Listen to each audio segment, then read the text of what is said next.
Ingmar Bergman. Ja, tack Sanna. Du är här för att prata om, eller visa en film som ni har gjort. Som handlar om tolkningen av din pappas verk i dansform. Kan du berätta lite om den filmen?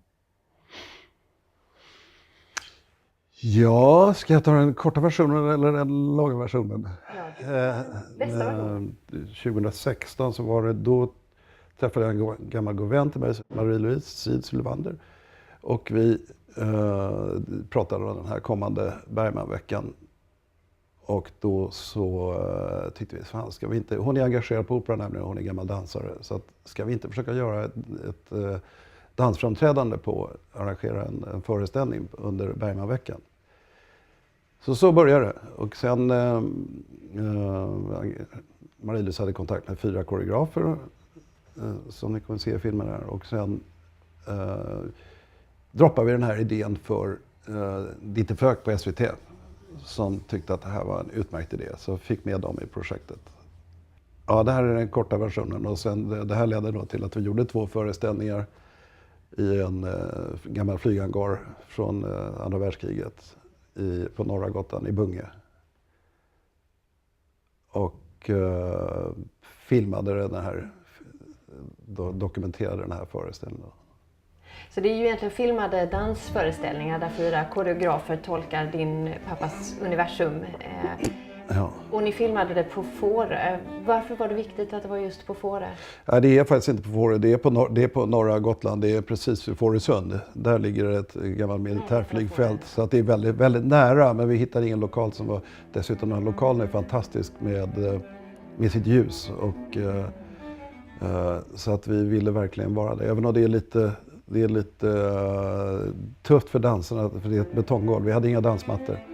Så att de dansade på betonggolv, vilket var ganska så krävande för dem.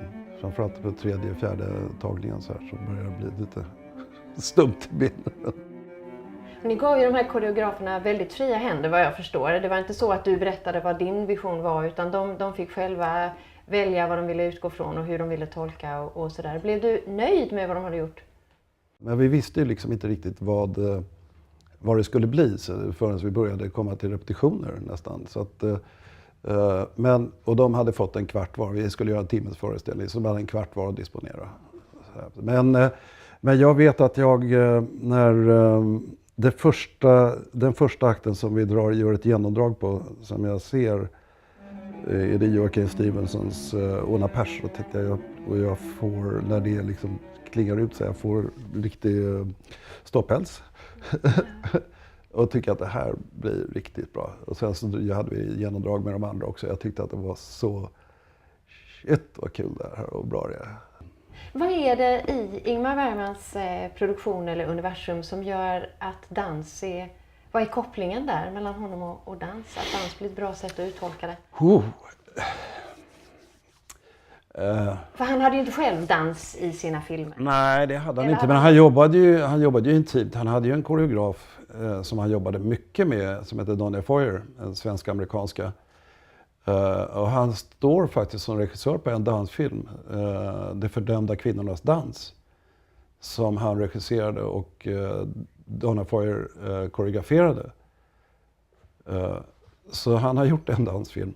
Och han var ju själv en dansvurm. Alltså han gick ju mycket på dans av alla slag faktiskt. Vad hade han tyckt om idén att bli tolkad i dans? Ja, galet kul tror jag. Ja. Verkligen roligt. Jag kände det att jag hade hans, om inte på axeln, men skrattande och tyckte att det jävlar Ingmar, du gjorde ju det här också liksom. Så att det hade han tyckt var kul tror jag. Det här är ju din egen första filmproduktion, att du har då långt om länge bestämt dig för att ge dig in i film. För du är trafikpilot i ditt yrke, så du har inte jobbat med film innan. Vad fick dig att bestämma dig för att nu är det dags? Jag har gått på fotoskola, Christer Strömholm, så legendarisk, han drev en fotoskola. Men det var besvärligt för att jag fick, det blev så mycket jämfört. Far gjorde karriär och det blev, liksom pappa sa, men du kanske inte ska kalla det för Ingmar när du går där. Liksom, jag skulle säga, du heter ju dessutom. Ja, jag heter det, och det blev lite besvärligt. Så det blev mycket jämförelse och kritik och liksom han var, politiskt sett kan man säga att pappa var en stor auktoritet. Och det här var ju liksom början tidigt 70-tal. Man reagerade mot auktoriteter också. Jag blev lite förknippad med det där. Och jag tyckte det var bra. Va? Men mina studentkamrater där, de tyckte inte att gillade inte det där riktigt. Så att skolan lades ner för att eleverna gjorde revolt. Jag tror att det var så faktiskt. Att jag tycker väldigt mycket om att läsa hans manuskript. Film kan ibland gå lite fort för mig. Jag är liksom en lite slow digester. Så att och det var egentligen då jag upptäckte det när jag läste manuset till Höstsonaten. Och då tyckte jag det här är ju genialiskt. Och då kan man läsa om och begrunda på ett annat sätt. Och det passar mig. Och han skriver så oerhört bra.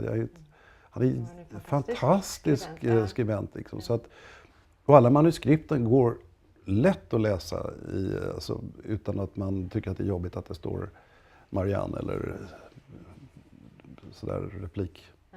Ingmar hade 9 barn, så du har 8 syskon. Jag var rätt nervös överhuvudtaget över att närma mig och vi använde ju liksom pappas namn i titeln, Ingmar Bergman genom koreografens öga.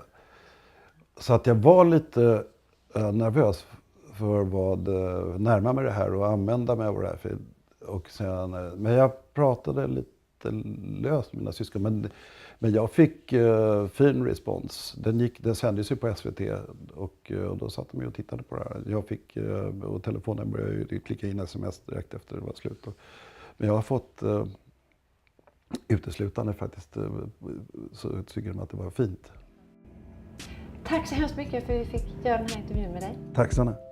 Tack. Och lycka till framöver med nästa projekt också. Ja, tack.